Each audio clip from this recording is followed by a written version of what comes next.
video, just a calm, chill vlog on an actual camera that's not my iPhone in a long time. So I'm very excited, but it's more than a vlog. It's everything I read in 2024. I need to make this because then I can make more reading videos and maybe it'll motivate me to read because I have been slow so far this year, and yes, my goal is higher than how many books I read last year, which I didn't plan to read that much, so I don't know how we're gonna do it. I'm newer to reading, just started reading more, like a lot, and getting into fiction last year in 2024, and I ended up reading, I think, 21 books for the whole year, which is more than I've ever read in a year in my life. I'm gonna tell you everything I read. I don't have a lot of the physical copies because I use a Kindle because I travel. So I will put a picture of the book cover on the screen while I talk about it and give you my ratings. I'm making tea, by the way. I don't have a kettle, so I'm gonna warm it up on the stove. The first book I read in 2024 was If He Had Been With Me by Laura Nolan, I think is her name. It was good. I loved the characters. I was really intrigued in the characters. I felt like I really knew them.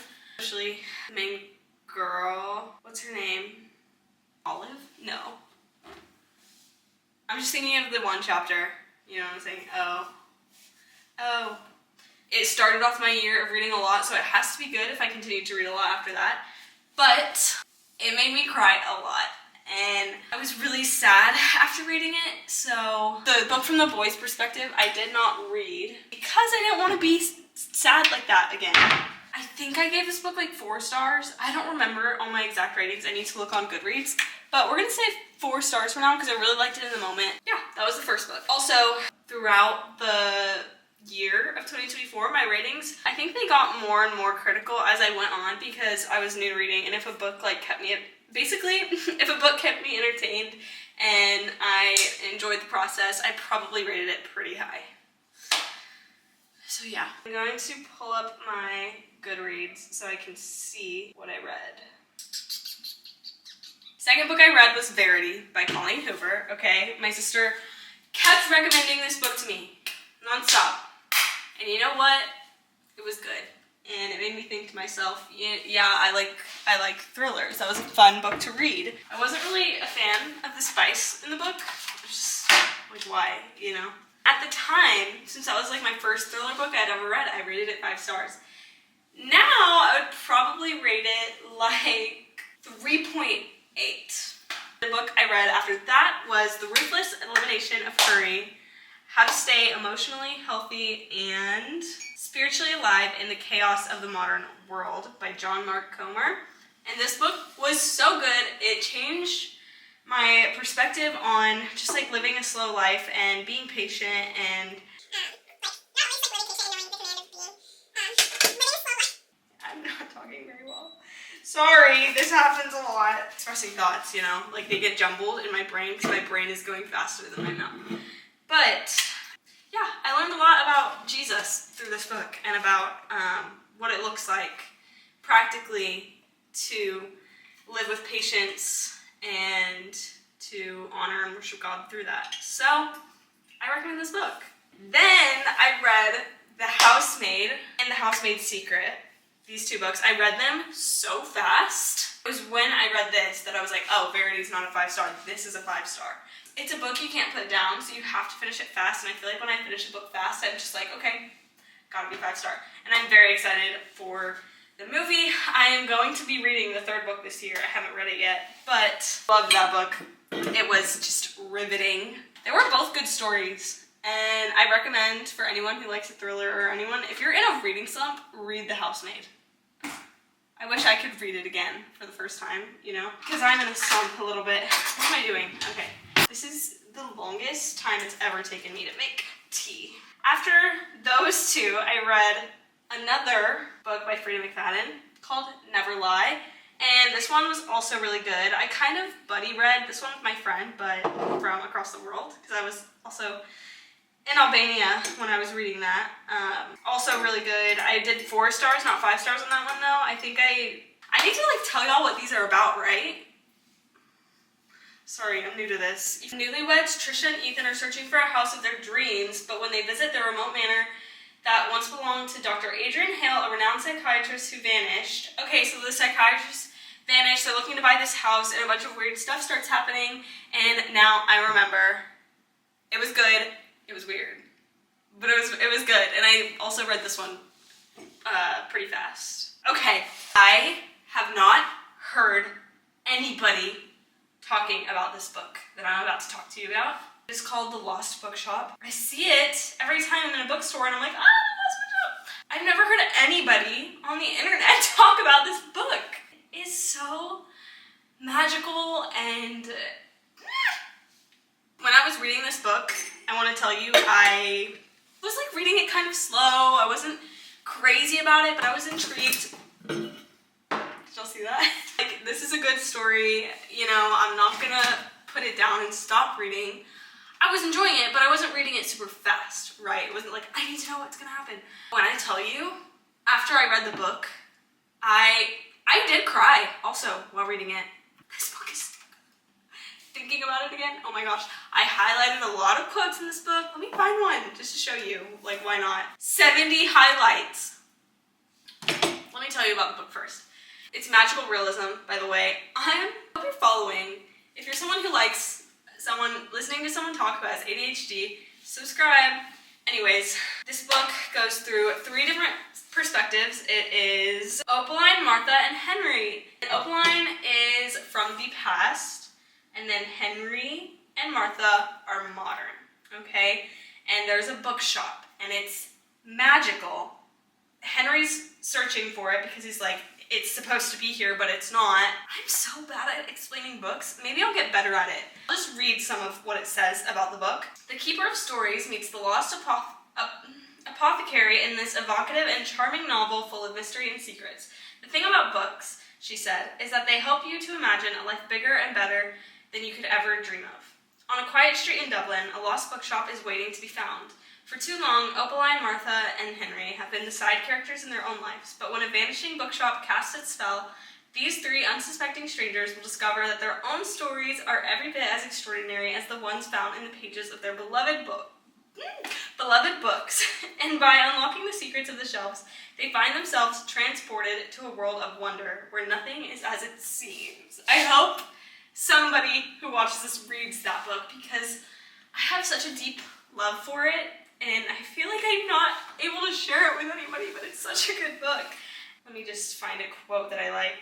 There's a lot of quotes about being a girl, being a woman, that I really, really loved. I really want to read you something that gives you the essence of the book, but I don't want you to think this is like the best quote of the book, because I don't know what the best quote of the book ever is, but I'm just gonna read one that is good, okay? All of the expectations of my gender to be all of the things I no longer was. Pure, timid, passive. I wished we were still in Paris, where being ordinary was frowned upon and breaking the rules was a rite of passage. Here's another one. Yet it struck me that being a woman was akin to a performance, with its cues and lines that had to be learned. I knew how I was supposed to act and what I was supposed to say. I just wasn't exactly sure if I wanted to. Moving on to the next book I read. People We Meet on Vacation. I'm gonna be so real with you. Good book, entertaining. I don't think I really ever thought of it like once again after I read it. I rated it 4 stars, I think. Looking back, I would rate it more like a 3.5. 3.5, it was good, but not that memorable. It is a book by Emily Henry, if you haven't heard of it. There's this girl that's a travel influencer, and she works for a magazine and gets to go on all these cool trips, and she has a boy best friend that she was best friends with. He would travel with her, and then like this one trip happened where they stopped talking. And you're like, why did they stop talking? And the whole time you're like waiting to know. But it's really good if you like best friends to lovers. I think I might just not be that big of a romance girl. Maybe I just haven't found the romance book that really sweeps me off my feet yet. But if you like romance, you may love it. Truly, you may love it. The next book I read was called Echoes in the Cotswolds. I was in the Cotswolds in England, and I found this book at a thrift store. I got it and I read it while I was there. It is by Rebecca Tope. It's like a crime series. It was a good book. I didn't really love the writing style. The story was interesting. The writing style was not really for me. And every new chapter in the book, like no time passed at all between the chapters, at all. Which was interesting, and it made me feel like I wasn't really getting anywhere when I was reading. I don't know how to describe it, but it was like she walked into the kitchen. Like, that's the end of the chapter. It'll be like she walked into the kitchen, and the next quote is like, and then she opened the fridge in the beginning of the next chapter. Like, and it felt like a lot of the time not much was going on, or she would spend time explaining all these directions to the different towns in the Cotswolds that I just didn't need all of that. So I did rate this book 3 stars, and that was my first low rating of the year. Felt bad. I'm like, oh my gosh, I don't want to give an author this. They spend time writing the book, you know? But it's for the other people that are gonna read it. And other people rated it great, so you know what? She's fine. We're in my reading corner now. Let's talk about more books. And then I read It Ends With Us because the movie was about to come out, and I was like, you know what, let's see what this is about. I read it in about 2 days, and I thought it was good. I really liked it. I think the story just ties together perfectly at the end. Perfectly. I loved it. And my camera's about to die. Everyone knows that story now, so I'm not gonna get into it. Before the Coffee Gets Cold, another like magical realism in a coffee shop where you have the ability to travel back in time, but there are some rules, and if you don't follow the rules, you'd get stuck. You basically follow multiple people, and there's stories of going to this shop, why they're going, where they're going back in time to, and I think it's a really beautiful book about humans. What did I say? I said, the beauty and complexity of people and human connection and life experience is so beautiful. As a soft girl with deep love for people, this was the perfect book for me. I did cry quite a bit. That's all I'm gonna say about Before the Coffee Gets Cold. I did give it 5 stars. And then I read The Shack because my husband recommended it to me, and he had the physical copy, and that is his favorite book of all time. I had to read it, and I'm not gonna lie, like halfway through, I was kind of iffy about it and the concept and everything. But once you read the entire book, it all makes sense, and it truly is a beautiful story, and anything that exemplifies the love of Abba, the love of our Father, God in heaven, it's hard not to love, you know? So I gave this one 4 stars. 4 stars, because it wasn't like my favorite book of all time, but I thought it was really good, and I love Jesus, so. Then I read The Cruel Prince. That was book 1 of the series, and I gave that one 3.9 stars. I liked it. I loved the world. I loved the world building. I read it really slow, so I feel like I wasn't able to enjoy it fully. So it's not going to be the best book in the series. You have to get into the series to find out like the really good stuff. So I thought it was good, and the book ended with a So of course I had to read the second book. So immediately after that, I read The Wicked King, gave it 4 stars. It was better than the first book. I just love Elfhame. And I actually didn't read the third book after that, but I read The Inmate by Frida McFadden. I gave it 5 stars. I read it really quick. And it's about this lady who becomes a nurse practitioner at a high security prison. But basically she has a connection to one of the inmates, and there's some crazy stuff that happens in the prison and in her personal life, and you're just trying to figure out who's who did what, and it's really good. It was intriguing. I read it in I think a day or 2. Then I read The Shining by Stephen King. I was so proud of myself for reading a Stephen King book. 1, it was long, and 2, long for me. Okay, this was the longest book I read all year. I think it was like 600 pages. I really liked it. I watched the movie afterwards, and the movie does not compare at all to how good the book was. But he kept me hooked. I think the psychological thrillerness of it all was so cool to read that like it spooks you in a way that's like different, because you're in the mind of the person who's slowly going crazy. If you don't know anything about The Shining, the dad of this family has the job to go keep watch over this hotel throughout the winter in the middle of the mountains, in the middle of nowhere.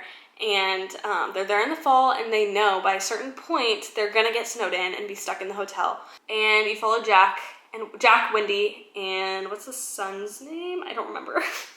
You get to see him slowly go crazy, and it's really interesting and really good. And the ending of the story is different, wildly different than the movie. There's no, here's Johnny. There's none of that. No. And I think you should read it. If you love the movie, you should read the book because I think you'll love it 10 times more. And then I read The Pumpkin Spice Cafe. Okay, hold on. I was thinking, I want a fall book. I think it's gonna make me feel so cozy in fall, you know? Like, I just want the fall vibes and a cute love story, you know? So didn't know what to read. This was, I think it was like pretty cheap on Kindle. So I read it and I gave it 3 stars. It actually deserves 2 stars. I did not like this book. I thought it had great potential for the vibes. Like, I loved the fact that she owned a coffee shop, inherited a coffee shop, and she lived right above it. I thought that was so cute, and she was new to this small town that does all these cute activities. I was like, I want to be her.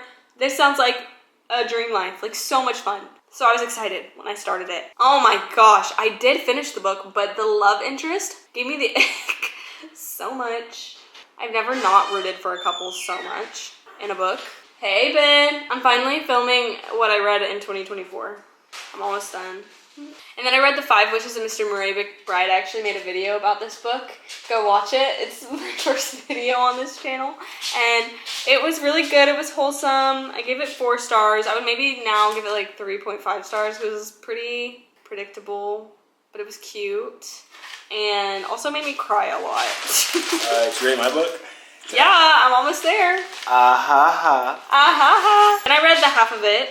It's Madison Beer's memoir. I thought it was really good. It's basically her story from whenever she got discovered and all the struggles that she's had along the way of fame and being in the spotlight. And it's really interesting. And she's also really relatable. I also am a little biased because I do love her and I think she's so talented. Yeah, I gave this one 5 stars. And then I read To Live in One's Hand, Oracle of Edian. This is a Christian fantasy book, and this is my review of it. I'm just gonna read it to you. This book is so beautifully written and so fun to read. It's profound, adventurous, mysterious, and more. Not to mention the world the author built and the culture within it is really cool. I loved the atmosphere as well. What's so special about this book is that despite having embedded in it parallels to God in the Bible, it is still able to be enjoyed by people of any and all beliefs. I loved reading this book, and if you're looking for a beautiful descriptive writing adventure with purpose and love, or just pure entertainment, I 1000% recommend To Live in One's Hand. Follows Milo, and Milo lives in a world with no government, no religion. He basically, like, tribal life is the setting, and he is discovering his purpose and finding God through all these experiences. And it's really whimsical and fun to read. It's very adventurous and action-packed, and I recommend it. 5 stars. I gave it 5 stars. Also, my husband wrote that book, so you should go check it out on Amazon. I'm actually going to link it down below, so you can go buy it right now. Actually, no, that was the last book of the year, and then I've only read 1 book so far this year. Yeah, so I ended the year with a great read by my husband, written by my husband. I hope you enjoyed this video, hanging out with me for a little bit. I've been struggling to read this year, like I've been reading so slow, but a lot has been going on, which you'll see on our Comfort Space if you're subscribed to that. That's our shared channel of our life and travel and all the things. I'll also link that channel down below because you should go check it out because we're gonna release a video soon. I hope you have a wonderful day. Give me some book recs. Text me if you're my friend. Comment if I don't know you. I don't know how to close out a YouTube video. Okay, bye.